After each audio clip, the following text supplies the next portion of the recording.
ग्रामीण समाज कल्याण विकास मंच आज 35वां स्थापना दिवस मना रहे हैं, इसके लिए बहुत बहुत बधाई। और हमें यहाँ आमंत्रित करने के लिए विजय शंकर मिश्र और हरिवंश परिवार जो हमको यहाँ हरिवंश परिवार जी बुलाए थे, तो इन दोनों आदरणीयों को मैं नमन करती हूँ कि इनके द्वारा मैं प्रथम बार यहाँ मंचासीन हुई हूँ। और तो ऐसे ही बार बार हमें आमंत्रित करते रहे, यही आप लोगों से दुआ है। तो फिर ज़्यादा बात नहीं खींचते हुए मैं अपनी रचना पे आती हूँ।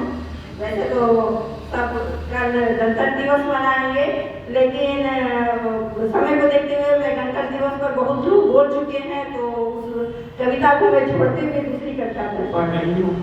तो आप लोग का आदेश हो तो मैं उस कविता की ओर आप लोग को ले जा रही हूँ, जहाँ पर उस समय भी नारी अपने आप को सबल समझती थी, अबला नहीं थी, और आज भी अबला नहीं है। तो मैं आप लोग को महाभारत की उस दुनिया में ले चलने की कोशिश कर रही हूँ कि जब भरी सभा में द्रौपदी को दुशासन अपना बाल खींचते हुए वस्त्र भीन करते हुए कोशिश कर रहा था, उस समय भी जब वहाँ द्रौपदी आती है और देखती है कि हमारे पांचों पति जो है लाचार हैं और हमको गांव पे लगा चुके हैं, और भीष्म पितामह जैसे आदमी सर झुकाए चुप है, वैसे जगह पे भी वो अपना मान सम्मान की रक्षा करते हुए वो श्री कृष्ण को पुकारती है। बड़े ही भक्ति के साथ, भाव के साथ, उसी भाव को मैं रखने का और पढ़ने की कोशिश कर रही हूँ।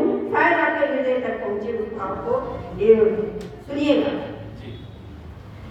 भगवान सभा में चली मेरी जाति सभा में लाज है, पति राखो मेरे परमात्मा, मेरी आत्मा की आवाज है।